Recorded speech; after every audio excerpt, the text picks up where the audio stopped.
to reconnect this. Mr. Tony Idoko, can you hear me? Hello. Yes, we can hear you. Good morning. Good morning.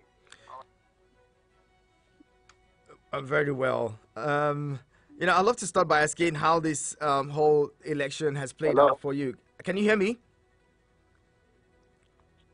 I can hear you, Mr. Idoko. Can you hear me? Uh-oh. Seems like we'd have to reconnect again. You see, that's the problem with technology in the country. Now, to be fair, we all know that technology in this country has ups and downs. Just yesterday we were talking in the newsroom, and the colleague said, look, it seems like we're not being sincere with this conversation. If the banks that have been there for several years using technology haven't been able to get the technology right, why do we expect Inec to have its technology right just once and, in its first outing? Mr. Doko, can you hear me now? Can you hear me? Uh-oh, what's happening this morning? Wow. We can hear you, Mr. Idoko. Can you hear me? Not good. Okay, we'll try again. Seems like this morning would have to find another way out. So, like I was saying earlier, if we couldn't fix this earlier enough, as a country, we couldn't, or the banks rather, haven't been able to get the technology right. We still have failed transactions in the country here and there. Why do we expect Inec to get it right just once? This is the first time they're using the Bvas on a national scale. But then another question that begs to answer is,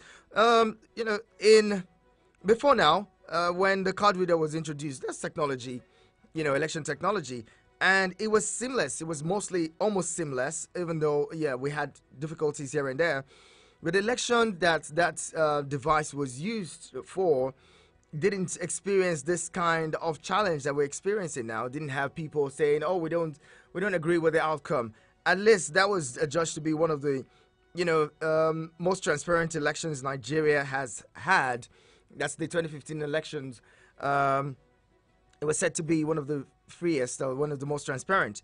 At the moment, we're dealing with all of this, and INEC seems to be on their part, maybe even compounding the situation. What would it be? What would this mean for the cases in court if the evidence that these candidates and their political parties are banking on to present is tampered with?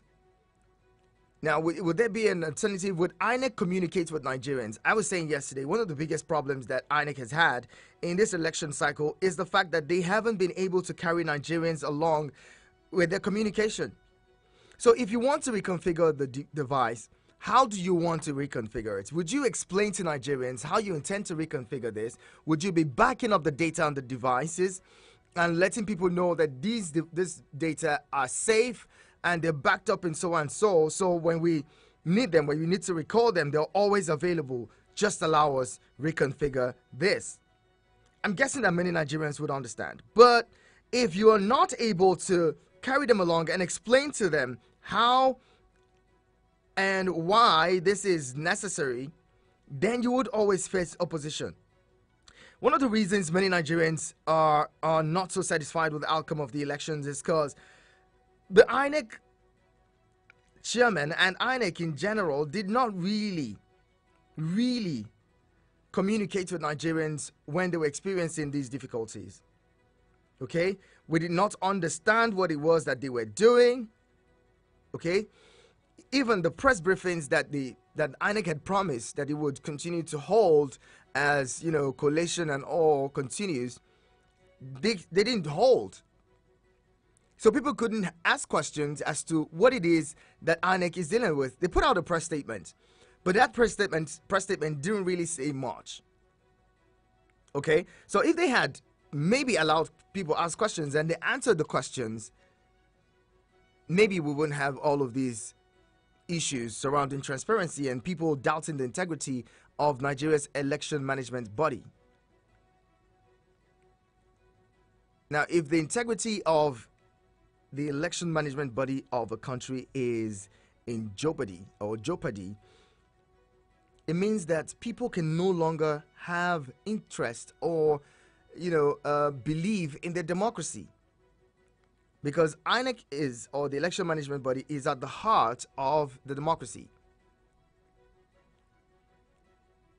If people cannot believe that they can go and choose their leaders and their votes would count, then that's almost goodbye to democracy.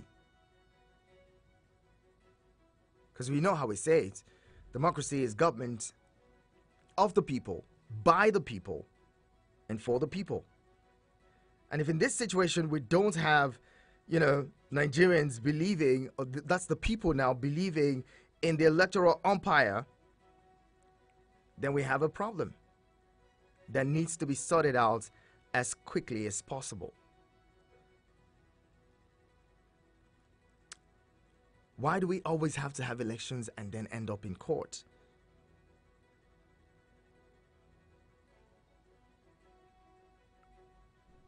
Why do we always have to end up in court every time we have elections? And then instead of the people actually determining their leaders, the courts help them decide who becomes their leaders. Somehow the electoral umpires leave their job and the responsibility to the courts. In a situation where the electoral umpire is the one leading you to court and telling you and directing you to the courts, what does that mean? Doesn't that mean that they have failed in their responsibility to help Nigerians choose their leaders? I hope that my guests were able to connect with him at this time, so we can take some of these thoughts on this and then bring you in to share your thoughts with us as well. If Inec reconfigures the Bvas, is it most likely that the evidence would be tampered with? Mr. Doko, can you hear me now? Yeah, I can hear you now. Better. Good morning again. Thank you so much for joining us. Thanks for having me. Now, I was given a background there and talking about how, INEC is seeking the courts to grant it, the leave to investigate, or rather reconfigure the Bvas.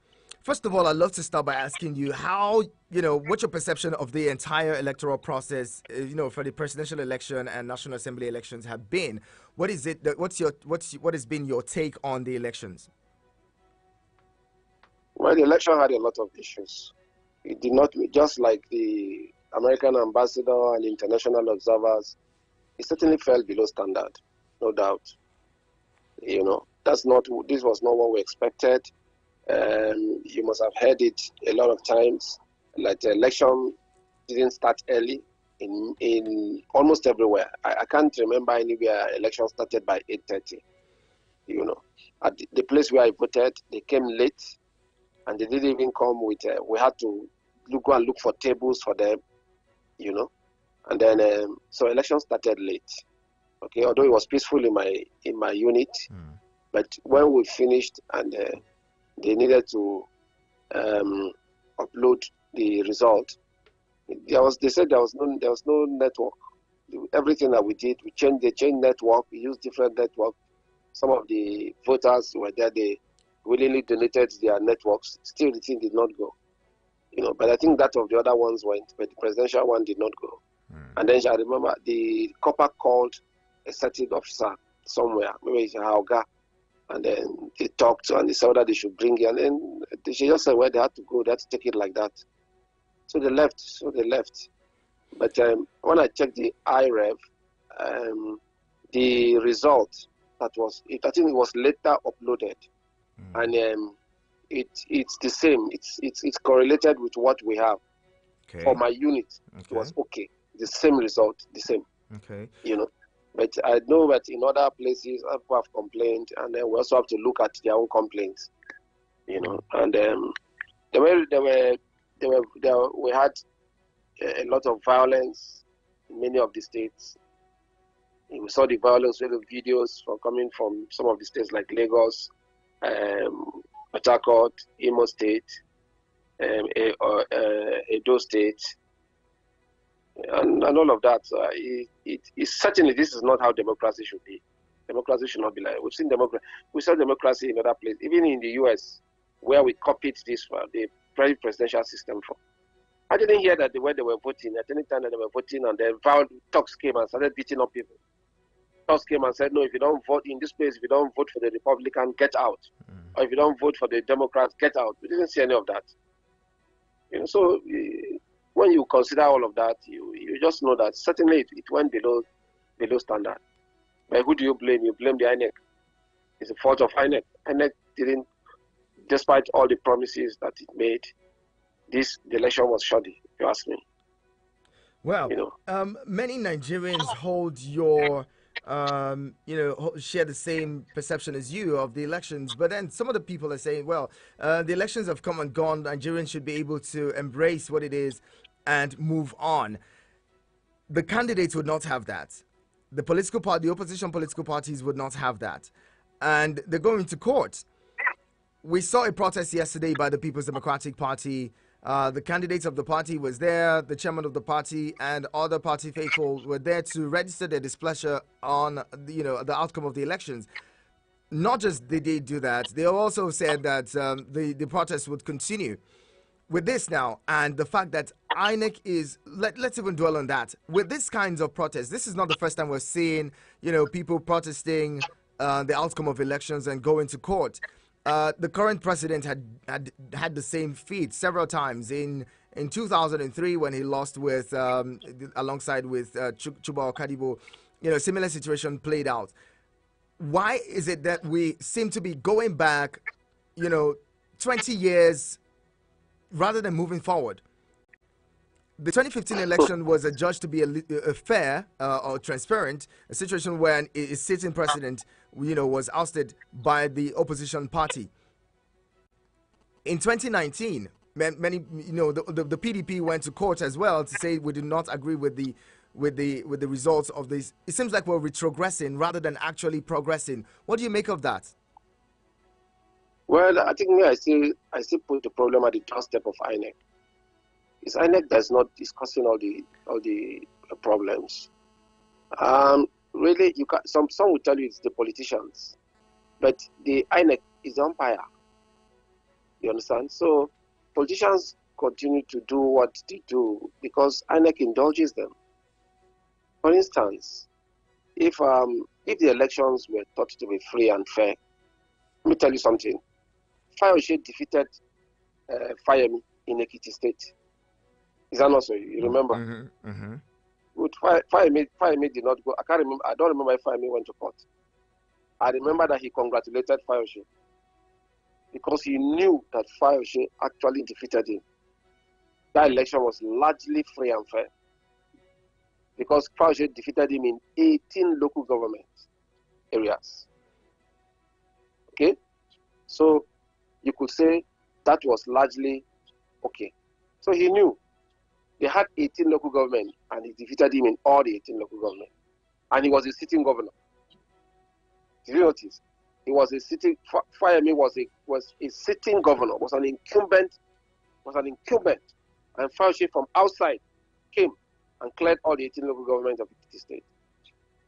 Fayemi didn't have to go to court. When President Buhari defeated President Jonathan in 2015, Jonathan did not go to court. He didn't. Because he called him and congratulated him. He made that call. And then after making that call, he didn't need to go to court. Because he believed that, if as an incumbent, this man can come from outside and get all of these votes, so what is he going to court for? He accepted defeat.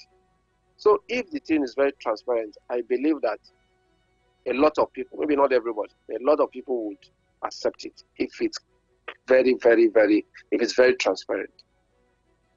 So it's a right to go to court. But it's a shame that every time we conduct an election in Nigeria, people have to resort to court because it's always very opaque.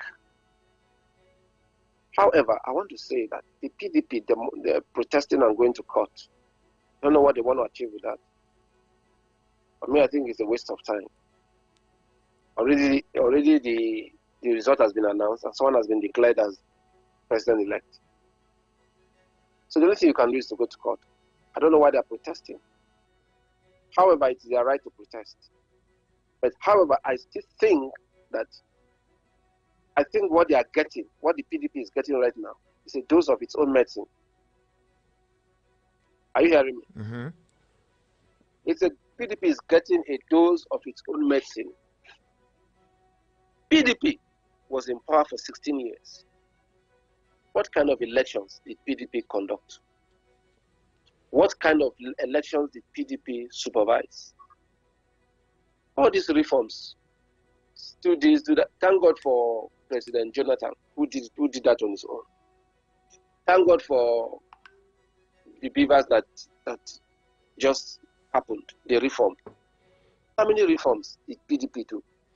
If PDP was if PDP set this country on a very good democratic footing, if PDP decided that integrity counts, if PDP decided that honesty is important for us to have a very good and viral democracy, if PDP decided that where we borrow this thing from in the US, they've been a democratic a democratic country for over 300 years. Can we look at, if PDP went there and said, tell us exactly how democratic processes run, how, teach us. And they came and they implemented it. If the foundation, the Bible says the foundation the foundation of how did you put it now? You remember? If the foundation is faulty. If the foundation is faulty, so what can the righteous do? So the foundation is faulty. If they didn't set a faulty foundation, what APC did was come and build on that foundation. So they set a bad foundation. And while Nigerians were appealing to them and talking to them, they didn't care. They were arrogant. And they even boasted that they will be here for 60 years. But you see, something happened. And now they are crying and protesting. So it's really a pity. There's nothing anybody can do about it. Okay? So they caused it. That's why I have no pity for them. I don't have any sympathy for them. Okay? Because if you did the right thing, if you governed well, Buhari will not even have been elected president. If you governed well. You understand? But instead, they were so steeped in corruption, steeped in impunity. They were doing whatever they wanted. They were putting government. They would do election and rigging their governors, rigging their people, their senators, different people. They were just rigging election everywhere until they got them out. And now they are calling for good governance. How are they justified to do that? But they say that two wrongs does not make a right. So should we have a situation where if the PDP messed up before, the ruling parties should also continue in that light? Is that what you're saying? And that's not what I'm saying. What I'm saying is that they are not justified to do any protest. That's not what I'm saying. Okay. They're not justified to do any protest at all. They're not justified to call out any. Have you forgotten what the Bible says? It said you have not removed the speck in your eyes. The log in your eyes. Not to remove the speck in the eyes of the other person. But now it looks like it's not even, most of them have logs, not even speck. But then, how have you not removed your own? You want to remove the one of the other person. Let me tell you something. Look at the states of the PDP. Let's look at the PDP states. Okay? Because at the center has been APC. How about the states? Is there good governance? Have we had good governance in the APC, in the PDP states? How do they also conduct elections in their states? This is an election conducted by Buhari, APC at the national. How have they been conducting their own local government elections in their own states? Tell me, have they not been rigging all the local government elections? Show me one PDP state where you have any other opposition chairman elected. Show me one. One state. Any PDP governed state. I know it's the same everywhere, but did they show a different example? Why didn't they show that they are different? Now, the question would be, how long shall Nigeria continue like this? If every party that comes to power wants to rig elections in their favor, going by your analogy, what then, how then, or at what point would Nigeria get to that point where we would begin to have free, fair, credible elections that wouldn't favor the incumbent party? Well, when we get to that point where Nigerians decide to change. Because He said, like, look, going by this argument, PDP would also say that they conducted the freest election in the country, that saw opposition take over power. That would be credit to them. let me tell you, it was not PDP that conducted that election. But you just said that the APC of Buhari conducted the It was 2023 President election. It was President Goodluck that did it, not PDP. But he was a member of the PDP. Now, but you not know that even PDP people were not happy with him. He didn't like the fact that he was going to use that. He did that. What was that system then that they used then? The card readers. Card reader. Notice that recall that the members of the PDP were not happy. They didn't want him to use that card reader. Recall that there were even attempts to get Jega out. They said no, Jega should be removed. They didn't trust him. So it was President Jonathan's personal initiative to say no. I want this. I want to leave a legacy of credible election. President Jonathan was so sure that he would win the election, even with that. You know. So it was him. It's just like even with these Bvas. Notice also that even with these Bvas, members of the APC at some time they were not comfortable with these Bvas. The party, they were not comfortable with it, and they wanted. Remember that they went to court in Imo State to get a judgment. You know that we forced Inec not to use the Bvas, and then some people cried out, blah blah blah, and all of that. So see, what I'm saying is that it's a Nigerian problem. It's neither APC nor PDP nor all of that. It's a Nigerian problem, and until we change, nothing will change. That's the truth. Very well. Because right now, Nigerians. Let me tell you, right now, Nigerians there's a section that is celebrating. They don't care about all the things we are talking about. Whether there were talks, whether Bvas didn't work, whether they didn't transmit, they don't care. In fact, they are justifying everything. Now there's another section that's crying. That's how things work here. It's like a game of football. Sometimes they laugh, they say it's a Sunday or Wendy.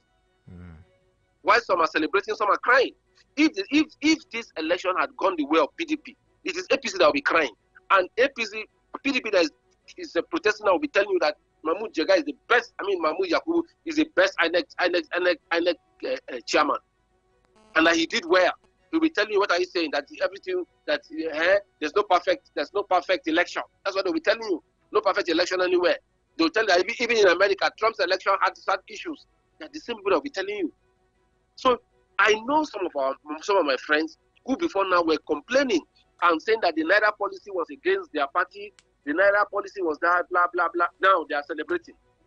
They are forgetting about all the accusations leveled against the government and everything. So you see, when you asked me how long, it is going to remain like this until we have a different culture. The culture that we have now is the culture of once you grab it, it's an opportunistic culture. Once it is in your hands, it favors you. Once it favors you, you don't care about the feelings of the other person. That's the culture that we have now. Remember, it was someone who says that he said, culture, we eat policy for breakfast. You remember? Because we can come up with a good policy. We can have a very wonderful policy, an electoral policy. But how our culture is such that we do vote buying.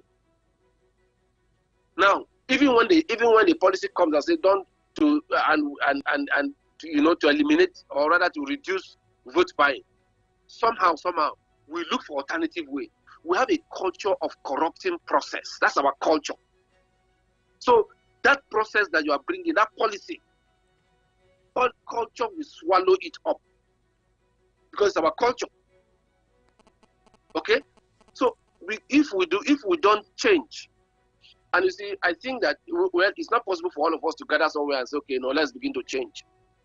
The religious institutions need to do a lot to talk to us. So when I see people celebrate, I see people crying, I just look at Nigerians and I say, man, I was talking with someone that I say, do you know this is the very reason why people are leaving Nigeria? This is the reason. They can't see hope. They cannot see hope. We all cannot sit together and say this is wrong. This is not Nigeria we are where somebody. Are you listening to me? I'm with you. We're in Nigeria where they will say, when somebody says there's no light in the country, say, this government has done so abysmally in light, in electricity. On your very radio, somebody will call and say, what are you saying? That there's light. That in my area, I've been enjoying light for 24 hours. You see how Nigerians think? He thinks that his area is Nigeria. Instead of him to say, but although I'm having light in my area, but I think although light has improved in my area, but I think that generally this is not fair. I think the thing is wrong and all of that. No, because he has light in his area, he doesn't care about the other guy who's in Gwarimpa. He doesn't care about the guy who is in Lugbe. He doesn't care about the guy who is in Kubwa or in Duse or in Buari. No, he has light in his area 18 hours. So he will praise the government to high heavens. That's how we are. Once it's good for you, the others can go to hell, others can die.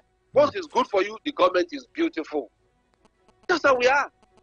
We were in this country. I was here. Listen, when I saw some boys were kidnapped in Katsina, and there was a guy who used to praise government to high heavens. Every time when you say, oh no, government is not doing well, he tell you go and hawk transformer. Until his brother was among those who were kidnapped. And then he now came on social media. He used to say this on Twitter. He would tell people go and hawk transformer, Baba for life, and all of that. When his brother got involved, and he now saw how maybe the way government was not fast in getting, he now came on Twitter and started saying that this government is the most incompetent things in the history of Nigeria. And people went and dug out his tweet and brought it and said, you that used to tell us here that Baba for, look at your tweets. You tell us to go and hawk transformer, Baba for life. If you don't like him, go and die. Now you are saying that this is the most incompetent. You see, because it has affected you personally. That's how we are. We are very selfish people. So the reason you are seeing Jakpa is not because people are hungry. Believe me. It's not because people don't have jobs. No, it's not everybody that's living that don't have job. For you to even affect, do you know how much it costs to Jakpa with your family to Australia or to Canada? You know how much it costs with a whole family? If you have a family of 3, it will not cost you. Now, dollar is even bad. I mean, Naira is even bad. When dollar was good, I knew people who left here, they spent up to 5, 6, 7 million to relocate. These are not people who don't have money. Okay? These are people who can't see hope. There are people who can't see hope in the horizon. There are people who cannot see hope for their children. It's not. There are people who are resigning from very good job, NMPC, CBN. They are jackbuying. I have a friend who left CBN. Is he suffering? No, but they're looking at the future for the children. And they're living. And the reason they're living is not because of government. No. It's not because of Inec. No. It's not because of APC or PDP. No. It's because when you look at your neighbor, if you look at your neighbor, you look at other Nigerians, you can't see hope. You can't see all of us coming together to say, look, you know what? Government is not doing well. Let us all protest. Let government know that we are not happy. Let government know. So that government can now have talk within itself and talk and tell people are not happy. These are people are not happy. All right, Mr. Doko, let's take a quick pause. I'll land on this. I will land on this. Let us do something that will make the people happy. No, they don't do that. It is when you are saying that government is not doing well, somebody who is either of the religious, who has religious affiliation or regional affiliation or tribal affiliation with the person, whether the governor or the president or the senator, will tell you the person is doing well. How long are we going to continue like this? How long? Very well. Then where's the hope? So that's it. So it's that's why I told you that PDP, I have no pity for them. I don't have pity for them. Okay. I told you, they're getting a dose of the government. They did the same thing. They did the same. And so they can't be complaining now. Why are they complaining? Very well. The conversation continues. We're talking more about legacy, the presidency or the legacy of President Muhammadu Buhari, as well as, the Inec also going to court to see how they can reconfigure the Bvas. Keep it with us. The conversation continues. Eagles 102.3 Abuja. Me, I'm not afraid of that man. Me too. What can you really do? I hope you people are discussing about paying me my rent. Oga landlord, calm down. We are discussing about the upcoming elections. Nonsense. Don't tell me to calm down. Your mates are at the Akamata Community Square selling their votes for 5,000 naira. but you are here doing what I don't know. Oga landlord, do you know that 5,000 naira spread over the next 4 years is just 4 naira per day? Is this what we should sell our votes for? God forbid. Oga landlord, wise up. We must vote in the right people this time, instead of selling our votes to people who have nothing good to offer our community. That one is your business. You ladies better go and collect yours, if that will help you gather my rent at the end of the month. Do not listen to people like this landlord. Election is not a business venture. It is your civic duty to your country to help elect the right leaders who will create a better life for you and a great future for your children. Do not sell your future. Do not sell your vote. This message is brought to you by the Center for Democracy and Development, CDD, with support from the MacArthur Foundation. Younger bit, only 100 naira, you enter. Anybody can bid, if you win your bid. If you waiting you won't buy but you don't get money, microwave, TV, I mean you want pay never bill. Download Younger Beat from any online store. With 100 naira, fund your wallet. Choose a plan for your Get Pass. Start spinning and winning. The player with the highest number wins the bid. Anything what you want buy, you can bid it and win it. Younger Beat, Nigeria's online marketplace. You can call us on 091 3000 2014. 091 3000 2014. From Milky Way to Earth, everywhere there's internet, you can connect with Eagles 102.3 FM Abuja. Log on to our website www.eaglesfm.com. Follow and engage with us now on Facebook, Twitter, TikTok at Eagles FM Abuja, Instagram at Eagles FM 1023. Download our apps on your Android and iOS stores. Eagles 102.3 FM Abuja, your radio experience you can count on.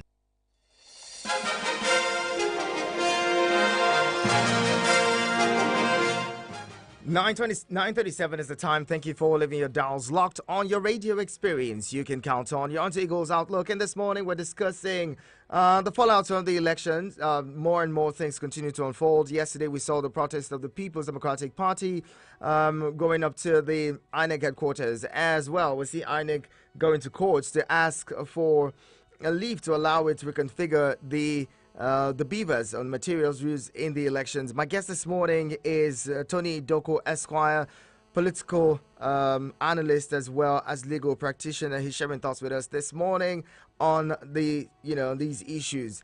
Thank you so much for staying with us, Mr. Doko.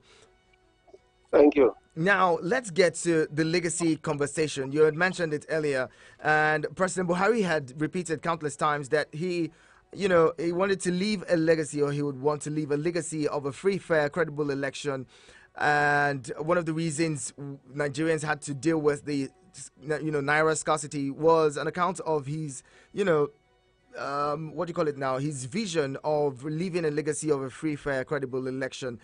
Now that this has sailed, how much of a legacy would the 2023 election be to the Buhari administration? Well, you see, like I told you, we are not exactly thinking in the same direction. To the people that have won this election, Buhari has left a very wonderful legacy. To the people that lost, or to the people who support or supporters of those who lost, he has bequeathed a very terrible legacy. So, because we are not, like I said, because we are not all thinking alike, it depends on where you stand. And for the man, you cannot determine what his bequest is to him. You cannot determine to him what is the heritage is leaving behind. You can't determine. As far as he's concerned, what he considers as legacy might be different from what somebody else thinks is legacy. For him, he thinks he has done his best. If you listen to him at every time, he tells you this government is the best since 1960. So when you hear that from somebody, so as far as he's concerned, he's bequeathing a very wonderful legacy, of of development, of election, credible election to Nigerians. That's what he thinks. Okay? So I think it just depends on where you stand. Okay. Depends on what you think. It depends on how history will remember him. It is when he leaves office, you will get the real Nigerians collectively that will now tell him. He will now understand when he has left, about his legacy. But another thing you must understand again is that an average Nigerian politician doesn't give a heck. He doesn't give a hoot about what you call legacy. If he did, our states will not be like this. Look at all the state governors. Are they not the ones who finish and still come back still contest elections to go to Senate? Because they believe they have done well. And sometimes, some of the people in their place have the misfortune of still re-electing them back to Senate. Now, some of them are getting the verdict. In this election, you can see how many governors have lost senatorial election. Incumbent governors, Benue State, Abia State, Enugu State, Cross River State, Kebbi State, and then some of them wanted to put their children. Some of them, their children lost elections to House of Reps. Incumbent governors, they lost. So they're getting the verdicts from their people. But then, they don't care. There's one thing an average Nigerian politician cares about. You know what that thing is? It's money. It's money. If you can make so much billions, it's still so much billions. It's good. Doesn't care about your legacy. And we, Nigerians, do we actually even understand what legacy is? Because the way we patronize them, because they have stolen money from us, they will begin to wonder, what are you talking about legacy? They steal, and we give them chieftaincy titles. They steal, and we give them honorary doctorate degrees. They steal, and we confer them with another term, another opportunity to go to Senate. And you are talking, and so we are the ones that should determine whether they have any legacy, whether they are leaving anything credible at all. But we are still the ones that still rush to them and still adore them and still patronize them and still look for money from them and all of that. So Nigeria doesn't have. I told you just now, culture will swallow policy. Culture. So this is our culture. This is our culture. You can see now that we have a president-elect. And yesterday, this morning, how people they are swarming around him, looking for positions. They're jostling for positions right now. That's our culture. No honor. They don't just sit down and then let the president-elect call you or send you and say, look, I'm nominating you as a minister, or I'm nominating you as head of this. No, they don't do that. They are like vultures. They're looking for where food is. That is how our people are. So it's a culture. So that kind of thing now, what kind of legacy are you thinking that people who you swarm around like this and look for something from, what kind of legacy are you expecting them to leave behind? Okay, good way to bring the callers and listeners into the conversation. If you've been listening, you want to jump in with your 2 cents, call 090-7353-0044 and 090-8766-8888. You can send SMS and WhatsApp messages to 090-9705-4450. Don't forget, you can watch us live on YouTube and on Facebook at Eagles FM Abuja, at Eagles FM Abuja. Now, before the calls come in, before we take any call, let's squeeze this one in quickly. Hello, good morning. Yeah, good morning, sir. Good morning to you. What's your name? Lost connection with that one. Now, Mr. Doko, looking at the fact that Inec wants to reconfigure the Bvas for the gubernatorial elections, that's supposed to happen on this Saturday, 11th of March. What do you make of what's coming out? I'm going to read to you some of the sections of the Electoral Act 2022. Section 68 deals with posting of results. It says the commission shall cause to be posted on its notice board and website a notice showing the candidates at the election and their scores and the person declared as elected or returned at the election. Section 69, custody of documents.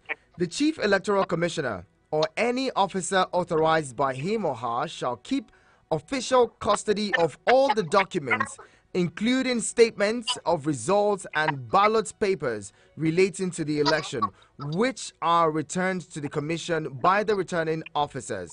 Now, what do you make of the fact that INEC is saying they want to reconfigure Bvas, seeing as how this is supposed to be part of evidence tendered in court as the political parties and their candidates, go to courts to seek redress?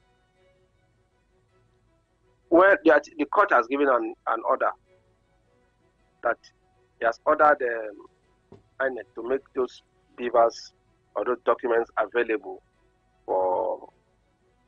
to the parties, so that they can investigate and get evidences that they can take to court. So court has made an order based on the provisions that you have read from the Electoral Act.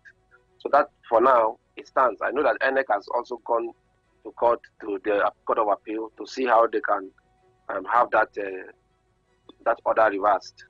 But I don't know if they're going to get it. But I think the right thing to do is that the law has always favored anybody who applies. If you contest an election and then you apply for INEC to make materials available to you so that you can make your case. I think the law has always favored that. But looking at the urgency with which and the reason INEC is given for this, for their reconfiguration of the systems or the Bvas, they're saying they need these machines or these devices for the Saturday elections. Looking at the urgency, do you think that the court would grant them the leave to go and reconfigure these devices? You see, what I don't get is, I don't know, the elections are so close. If you look at the argument of INEC, it makes sense, because if they give you those documents, what would they use for the elections on Saturday? Think about that. What would they use for elections? So I don't know why INEC did not think about it. INEC should have known that, look, this matter will get to court, and these people would want those machines, to investigate what happened. They will need it. I don't know. Maybe next time, maybe we might need to have Bvas for the separate Bvas for governorship and House of Assembly elections, and another one for this. Or the space should be such that you hold governorship elections, presidential election, maybe like 3 months later. By the time these people would have been done with whatever they want to do with the Bvas machine, and then we can now. But I doubt if that, because the things in that Bvas machine, I don't know when this matter will finish, because it has not even gone to the election tribunal yet. Presidential election tribunal, this matter has not even gone there. Just where they are now is just anyway. Sorry about that. What I'm trying to say is that we don't know how long before the matter will get to Supreme Court and it will finish. And the truth is, if you give them the machine, is it possible? What I don't know is that those Bvas machines, if you give the Bvas machines the problem, if you use them on Saturday for elections, what will happen to the evidence that's already the data that is in the machine that they've used for presidential election? Are we going to lose them if it is used? And these are the things that we need to look at. If we're not going to lose them, or is it going to be tampered with? That's what people are afraid of. They're afraid that if you allow those things to go, they will tamper with the information in the machine. So where we are now is a very difficult place, to be honest with you. Because the election is just in about 4 or 5 days' time. Okay. Let's bring in a caller quickly. Hello, good morning. Hello, my friends. Good morning. Good morning, Paul. Please make it quick. Yeah, good morning to Mr. Idoko. Mr. Idoko, you have spoken well, but you see, there are 2 questions I want to ask this morning. My friends, I don't know in the electoral law or act, I don't know whether there's a section that stipulates consequences for the INEC chairman and his team in case it's proven in court that the election was marked with fraud and some other things. Now, the second question I want to ask Mr. Idoko is this. Are these Bvas, I thought INEC said they had backups. So it means if we had one Bvas in the polling unit, they're supposed to have another backup, which means they have another 3 Bvas kept for in case something happen in a polling unit. I don't know whether they have those ones. I don't know whether they have preview information to that one to explain to us. Okay. Now, the system we run in this country, it's a deliberate system that is done for fraud and election malpractice anytime, any day. If not, the questions to ask is this: if they want to configure this, why did they configure all these Bvas before the election? Even when they knew that the election was not being, the presidential election was not being uploaded, why did they stop the election to configure the Bvas to suit what was happening at that time? You understand? So, so a lot of issues that we are just cutting corners. We are just, in fact, they are just playing with Nigerians. You are playing with Nigerian intelligence, and is playing with Nigerian intelligence on this matter. What was the need for the rush to announce election that was not concluded? Okay, Paul. Thank you so much, Paul, for your contribution. Paul has a lot of questions. First, he's saying, talked about the Bvas and the backup. I don't know that you have that information. But then his first question was bordered around consequence. We have laws and the Electoral Act, but does it stipulate consequence, especially for electoral officers, at higher cadre, like the chairman of the Electoral Commission? That's his first question. Again, many people have asked this question about consequences in our laws. Yeah, of course, there are consequences, of course, for electoral violators and for INEC officials who compromise the integrity of the polls. Of course, we have consequences for them. But when you talk about the chairman, there's no consequence for the INEC chairman in the Electoral Act, but there is in the Constitution. But you see, it's not easy. It's not very easy to remove the INEC chairman. INEC chairman, unless if he resigns, if he's a man of integrity, if he feels ashamed at something that has happened, and then he decides to leave, because the only way you can remove the INEC chairman, is to go to the National Assembly. Okay, the national members of the Senate would have to vote, to third. They have to bring out the reasons, state the reasons, and then they have to vote. So it is to third of the Senate that can remove him, that can now what do you put it now? They can now send it to the president. Once they vote and they said they don't want him again, then that's all. If they can get to third to get him out, then they don't have it. The president will now have to remove him. Okay. He has to go. That's the only way. Let's quickly wrap up now with this message. Says it's from Prosper from National Assembly quarters. Apo. You say the guy that spoke about our selfishness used football as an instance and talked about Go Hawk Transformer, and that's my guest. You say he has spoken my entire mind. He analyzed the Nigerian problem, and did so very, very well. We expect what we are not ready to give and give what we will never take.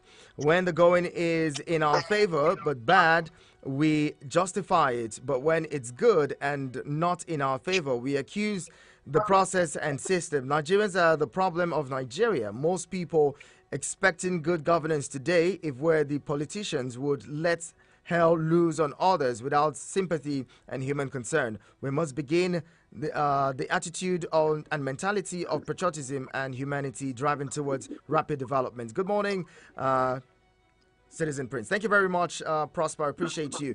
And Mr. Doko, let's wrap it up now. What would be your final thoughts looking at the fact that we're going to another round of election? Some people will be traveling back to their states to vote at the gubernatorial election on Saturday. Well, I believe that the next election will be good. It will be credible. People should not give up. You don't give up and say you will not vote again. I heard people saying that, I won't vote again. I won't do this. No, that's wrong. That's a quitter's mindset. You don't quit. You keep on at it. If you quit, let me tell you what the politicians want is for us to quit. If we don't vote, the better for them. Do you understand? The better for them. The lesser the number of people that vote, the happier they are. That's it. So if we all come out in our numbers You know, we can now force them to do what we want to. It's not every time that we get away with it. Things are changing. That's the truth. Things are changing.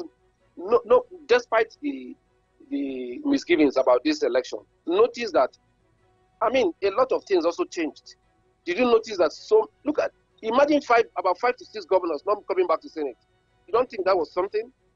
You don't think that? Look at the number. Just look at the changes. See how so many we have. Look at the bandwagon effect that happened in Labour, just like it happened in APC sometimes. So many things happened. Something shifted. Okay.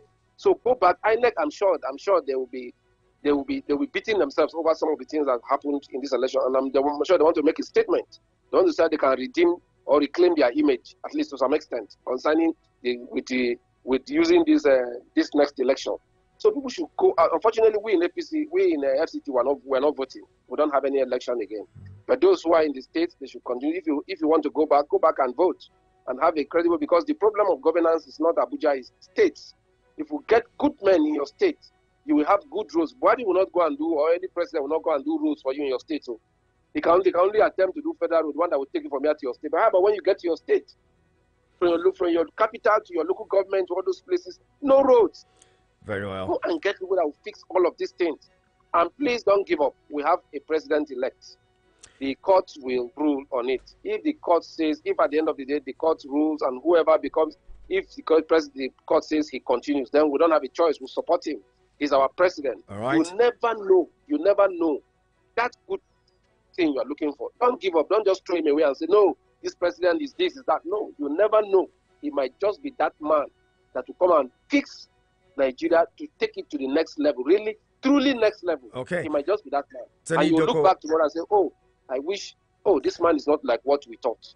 Tony so don't Doko, give up. Esquire, That's all I'm saying. Legal practitioner and public affairs analyst as well as political analyst. Thank you so much for talking with us this morning. Appreciate your thoughts and time. Thank you. And well, Business News is up next. My name is Ihia Natro Prince. Keep it with us.